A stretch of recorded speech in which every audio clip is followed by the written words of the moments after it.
It's a military campaign triggered by outrage over the brutal practices of ISIS.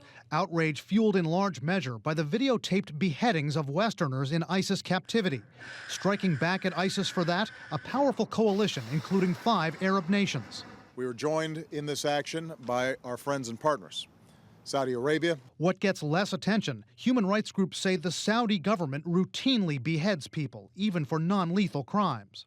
The numbers now, from the beginning of the year up till the current, up till the month of September, is basically it stands at 59 people executed, almost all of them by beheading. These scenes from videos posted on the website LiveLeak.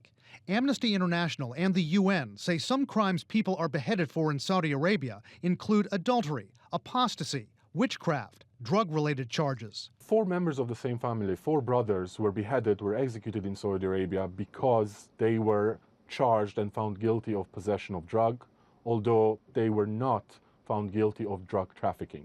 The sources of its information, according to Amnesty, accounts from suspects and others on the ground, who've in some cases provided documents. Amnesty says it's also gathered photos, like this one, and medical reports.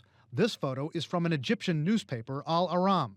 Analysts say the Saudis have a court system based on Islamic law, defense attorneys for those who can afford them, and an appeals process for those convicted. Appeals, they say, which usually don't go far.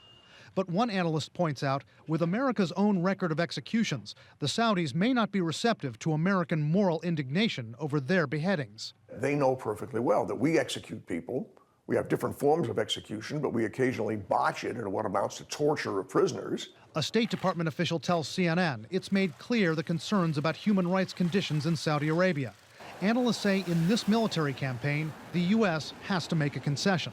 It needs the support of Saudi Arabia, Qatar, and other Gulf and Muslim states, so it's not seen as a crusader in the propaganda coming out of the Islamic State, Jabhat al-Nusra, and other jihadist groups.